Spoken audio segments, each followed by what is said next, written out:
La luz primaveral de Madrid se filtraba tímidamente entre las nubes grises que amenazaban lluvia. La Gran Vía hervía de turistas y madrileños apurados en sus quehaceres matutinos. Sentado al borde de una fuente ornamental estaba Carlos Pérez, un hombre de 54 años, rostro surcado y barba canosa descuidada. Vestía una chaqueta militar raída que aún mostraba las insignias de su servicio en el contingente español en Afganistán, parte de la misión ISAF 15 años atrás. Carlos contó las pocas monedas en la palma callosa de su mano. Tras 3 noches durmiendo en un banco del Parque del Retiro, anhelaba desesperadamente un desayuno caliente. Había reunido lo justo para un café y quizá un croissant en la cafetería El Mirador, un pequeño local familiar que llevaba más de medio siglo en la esquina. «Hoy es el cumpleaños de Elena», murmuró, pensando en la hija a la que no veía desde hacía 7 años. Un pinchazo de dolor le atravesó el pecho al recordar a la familia perdida, desintegrada tras su regreso de la misión. El TEPT, la dependencia de los analgésicos, la pérdida del trabajo de mecánico. Todo se había derrumbado con una rapidez cruel. Con paso incierto entró en la cafetería. La campanilla anunció su llegada.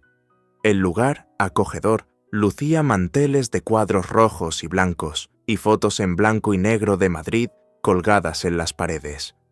El aroma de café recién hecho y bollería templada impregnaba el aire. «Buenos días», musitó, dirigiéndose a una mesa libre. Algunos clientes lo miraron con desaprobación, notando la ropa gastada y el olor de varios días sin ducha. El propietario, Javier García, un hombre robusto de unos 60, se acercó con gesto tenso. «Lo siento, hoy no podemos atenderle». «Tengo dinero», repuso Carlos mostrando las monedas. «Solo un café y un croissant, por favor».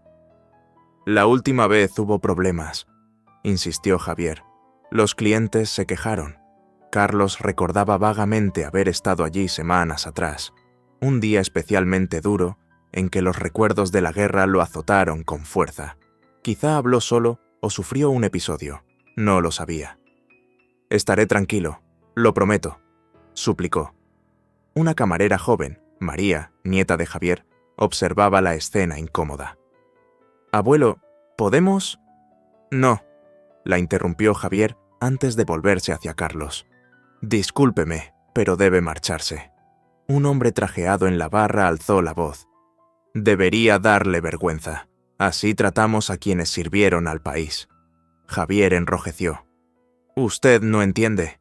La última vez asustó a los clientes. Yo tengo un negocio que mantener». Carlos sintió arder sus mejillas de vergüenza. Sin contestar, salió. La campanilla resonó de nuevo, ahora con tono burlón. Fuera, la lluvia arreció. Carlos se sentó en un banco cercano, las monedas apretadas en el puño. No vio al joven de ropa civil que había presenciado la escena desde un rincón. Capitán Diego Cruz, de la Brigada de Infantería de Marina, de permiso en Madrid para unas maniobras con la OTAN. Diego marcó un número, abandonó la cafetería y a pocas calles interrumpió una reunión informal en el Hotel Imperial. «Teniente Herrera, perdone la intromisión», dijo al teniente Luis Herrera, al mando de una veintena de infantes de marina fuera de servicio. «Acabo de ver algo que requiere nuestra atención». Diego relató el incidente, describiendo la situación de Carlos y el trato recibido. «Es un veterano de la ISAF, señor. Se ve por la chaqueta». «Nadie se queda atrás», murmuró el sargento mayor Andrés Gómez, veterano de 3 despliegues. El teniente Herrera dudó un instante y asintió. «Tenemos 30 minutos antes del briefing con el coronel. Propongo emplearlos en esto». No hubo votación. 20 sillas se apartaron al unísono. 5 minutos después, el grupo abandonó el hotel con la precisión propia de su adiestramiento. Encontraron a Carlos empapado en el banco. Luis se acercó seguido de Diego y Andrés, mientras los demás se quedaban a distancia para no intimidar. «Señor», saludó con suavidad. ¿Puedo acompañarle? Carlos alzó la vista, confundido por los 3 hombres de porte firme. Luis se sentó, ignorando el pantalón que se le empapaba. Soy el teniente Luis Herrera, Brigada de Infantería de Marina. Él es el sargento mayor Gómez y este es el capitán Cruz. Los ojos de Carlos se iluminaron imperceptiblemente. Trabajé con algunos de vosotros en Afganistán. Buenos muchachos. ¿Dónde sirvió?, preguntó Luis. Tercer Regimiento de Cazadores de Montaña. Sargento primero Carlos Pérez, hasta 2010. Los marinos se cuadraron y saludaron con respeto. Por primera vez ese día, Carlos esbozó una leve sonrisa. Hace tiempo que dejé de ser militar. Quien ha servido siempre será uno de los nuestros, intervino Andrés. Explicaron lo ocurrido y ofrecieron invitarlo a desayunar. Carlos dudó, mirando su ropa. Diego se quitó la chaqueta y se la tendió. Otro infante trajo una bolsa con prendas secas. Nadie se queda atrás, repitió Luis. Media hora después de la expulsión de Carlos, Javier notó algo extraño. Hombres bien vestidos entraban y ocupaban las mesas de la cafetería El Mirador. En 15 minutos el local estaba lleno de aquellos clientes de porte inconfundible. «¡Son militares!», susurró a María. «Los reconozco por la postura». En ese momento la puerta se abrió de nuevo y Carlos regresó, ya cambiado con vaqueros limpios, camisa azul y la chaqueta prestada. Tras él, Luis, Diego y Andrés. Javier palideció. Todos los infantes se pusieron en pie. «Sargento primero Carlos Pérez, veterano de la misión ISAF», anunció Luis. Un silencio reverente invadió la sala. Incluso los parroquianos habituales miraban atónitos. Carlos devolvió el saludo militar y a la orden de «descansen», los marinos se sentaron. Luis condujo a Carlos a la mesa central. Javier se acercó inseguro. «Señor, el sargento Pérez tomará un café y un desayuno completo», lo interrumpió Luis con cortesía firme. «Y mis hombres recibirán el mismo respeto que cualquier ciudadano que ha servido a este país». Javier comprendió el mensaje. «Por supuesto». María tomó las comandas. Mientras servían, Carlos empezó a relatar su historia. Las montañas afganas, el calor y el polvo, el día en que una mina improvisada voló su convoy y perdió a 2 compañeros, las heridas en espalda y piernas. Narró el retorno, los ruidos bruscos, las pesadillas, la ira incontrolable. Su esposa resistió 2 años, luego se marchó con su hija Elena. Javier, que acercaba platos a mesas vecinas, escuchaba cada vez más avergonzado. «Perdí el trabajo de mecánico cuando empecé a beber», prosiguió Carlos. «Los analgésicos hicieron el resto. Un día me vi en la calle y desde entonces remontar ha sido duro». «¿Cuánto lleva así?», preguntó Andrés. 5 años más o menos. Hay centros de ayuda, pero los cupos son pocos. A veces consigo un empleo eventual, otras duermo en parques». Luis miró a Javier, quien regresó con un plato generoso. «Esta comida corre por cuenta de la casa», dijo el dueño con voz queda. «Y quiero disculparme». Tampoco merece ser juzgado por un error», respondió Carlos con dignidad. Javier carraspeó. «Mi padre fue cazador de montaña. Siempre habló con respeto de vosotros. Si quiere, aquí siempre tendrá un plato caliente y... busco a alguien que me ayude por las mañanas. Nada complicado, colocar mesas, echar una mano en la cocina». La cafetería quedó en absoluto silencio. Carlos miró a Luis, que asintió animándole. «Podría intentarlo», aceptó. Javier le tendió la mano. El acuerdo quedó sellado. En las semanas siguientes, Carlos empezó en El Mirador con tareas sencillas. Javier se mostró comprensivo, adaptando horarios a los dolores de espalda. Los primeros días fueron duros. Impuntualidad, insomnio, miradas desconfiadas. Pero cada mañana, Al menos un par de marinos aparecían a desayunar, incluso después de concluir las maniobras. Con las primeras pagas, Carlos alquiló una habitación humilde en una pensión próxima, su primer techo propio en años. A principios de verano, mientras limpiaba mesas, vio entrar a Diego, esta vez con uniforme. «Sargento Pérez, vengo a invitarlo oficialmente a una ceremonia mañana en el cuartel El Pardo. El coronel desea su presencia». Carlos frunció el ceño, intrigado. «¿Una ceremonia por qué?» «Hemos estado investigando su caso. Mañana lo sabrá». Al día siguiente, con el único traje que poseía, comprado de segunda mano con ayuda de María, Carlos llegó al cuartel. Luis lo recibió de gala. «Antes de la ceremonia, hay alguien que quiere conocerlo», anunció. Lo condujo a una sala donde lo esperaba un anciano con uniforme lleno de condecoraciones, General Manuel García, padre de Javier. «Sargento Primero Pérez», se levantó el general. «Mi hijo me habló de usted y estos muchachos revisaron sus archivos. ¿Estuvo en Fara, 2009, protegiendo un convoy humanitario?» Carlos asintió. «Mi sobrino, el teniente Francisco García, estaba allí y contó cómo un cazador de montaña, herido, sacó a 2 compañeros de un vehículo en llamas. Recibió una cruz al mérito militar, pero nunca se le entregó por su baja médica anticipada». Luis abrió una carpeta con el documento. Carlos lo miraba incrédulo. «No sabía nada», murmuró. «La burocracia a veces se retrasa», replicó el general. Media hora después de la expulsión de Carlos, Javier notó algo extraño. Hombres bien vestidos entraban y ocupaban las mesas de la cafetería El Mirador. En 15 minutos el local estaba lleno de aquellos clientes de porte inconfundible. «Son militares», susurró a María. «Los reconozco por la postura». En ese momento la puerta se abrió de nuevo y Carlos regresó, ya cambiado con vaqueros limpios, camisa azul y la chaqueta prestada. Tras él, Luis, Diego y Andrés. Javier palideció. Todos los infantes se pusieron en pie. «Sargento primero Carlos Pérez, veterano de la misión ISAF», anunció Luis. Un silencio reverente invadió la sala.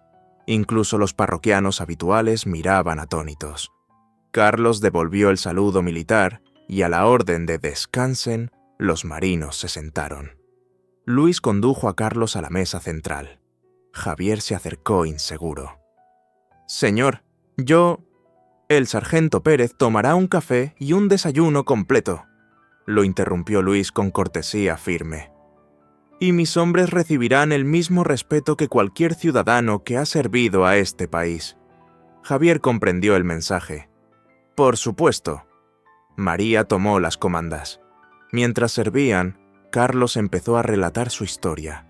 Las montañas afganas, el calor y el polvo, el día en que una mina improvisada voló su convoy y perdió a 2 compañeros, las heridas en espalda y piernas.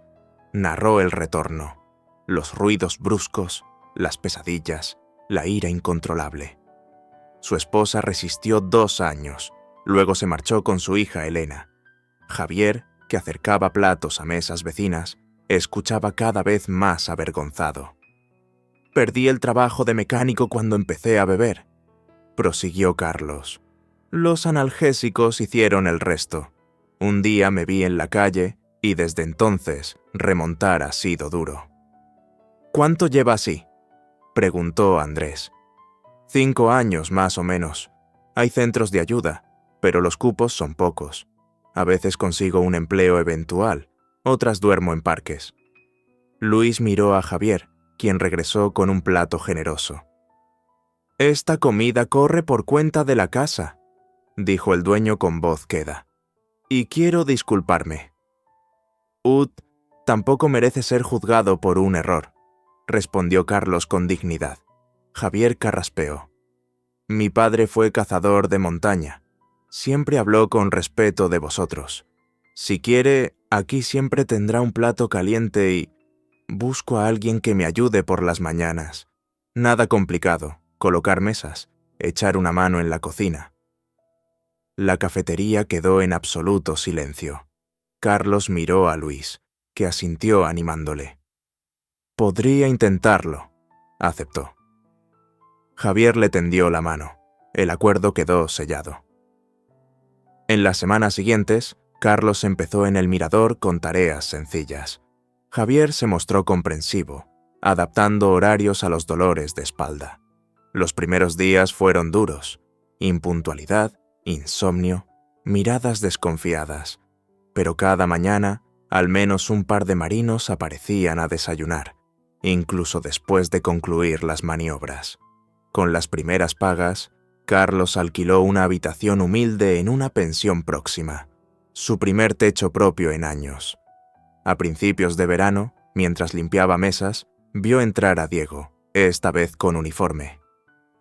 «Sargento Pérez, vengo a invitarlo oficialmente a una ceremonia mañana en el cuartel El Pardo. El coronel desea su presencia». Carlos frunció el ceño, intrigado. «¿Una ceremonia por qué?» «Hemos estado investigando su caso. Mañana lo sabrá». Al día siguiente, con el único traje que poseía, comprado de segunda mano con ayuda de María, Carlos llegó al cuartel. Luis lo recibió de gala. «Antes de la ceremonia, hay alguien que quiere conocerlo», anunció. Lo condujo a una sala donde lo esperaba un anciano con uniforme lleno de condecoraciones, General Manuel García, padre de Javier. «Sargento Primero Pérez», se levantó el general. «Mi hijo me habló de usted y estos muchachos revisaron sus archivos. ¿Estuvo en Fara, 2009, protegiendo un convoy humanitario?» Carlos asintió. «Mi sobrino, el teniente Francisco García, estaba allí y contó cómo un cazador de montaña, herido, sacó a 2 compañeros de un vehículo en llamas. Recibió una cruz al mérito militar, pero nunca se le entregó por su baja médica anticipada». Luis abrió una carpeta con el documento. Carlos lo miraba incrédulo. «No sabía nada», murmuró. «La burocracia a veces se retrasa», replicó el general. En el patio del cuartel, ante una compañía formada de infantes de marina y algunos oficiales, Carlos recibió por fin su medalla, prendida en el pecho por el general García. Acto seguido, Luis anunció: «Sargento Pérez, alguien más desea saludarlo». Apareció una joven de unos 25 años, cabello castaño y los mismos ojos verdes. Elena, su hija. Junto a ella, un niño de 4 años. «Papá», dijo con voz temblorosa. Carlos sintió flaquear las piernas. Elena se aproximó. «El teniente Herrera me contactó y me explicó todo». «No quise molestarte», balbuceó Carlos. «Creí que era mejor así». «Te equivocabas», contestó Elena, señalando al pequeño. «Este es Daniel, tu nieto». «¿Eres el abuelo soldado?», preguntó el niño. Carlos se arrodilló pese al dolor de espalda. «Sí, campeón, hace mucho tiempo. Aquella noche, la cafetería El Mirador organizó una cena especial. Las mesas se unieron. Carlos presidía junto a Elena y Daniel de un lado y Luis del otro. Alrededor, decenas de marinos, el general García, Javier y María, además de clientes habituales que habían aprendido a respetar a Carlos. Al final, Diego alzó su copa. «Brindo por el sargento primero Carlos Pérez, que nos recordó que ningún soldado está solo al volver a casa. Y por la cafetería El Mirador», añadió Carlos, «donde no solo hallé un trabajo, sino una segunda oportunidad». María sonrió. A veces basta un gesto para cambiar la vida de alguien, y ese gesto inspira a otros como un efecto dominó. Carlos observó a la gente a su alrededor y se volvió hacia Luis. «30 minutos», dijo con una sonrisa. «Eso tardaron en pasar de echarme a ocupar toda la manzana. El tiempo justo para montar una operación de rescate». respondió Luis divertido. Y ha sido de las mejores en las que he participado. Mientras la velada se alargaba entre risas y conversación, Carlos comprendió que por primera vez en años, el peso aplastante de la soledad se había desvanecido. Había recuperado a su hija, conocido a su nieto y encontrado una nueva familia que lo acogía sin juicios. Y todo comenzó con una expulsión, 30 minutos y un grupo de marinos empeñados en no dejar a nadie atrás. Si te ha gustado este video, no olvides darle like, suscribirte al canal y compartirlo con tus amigos. Tu apoyo nos ayuda a seguir creando contenido interesante. Gracias y nos vemos en el próximo video.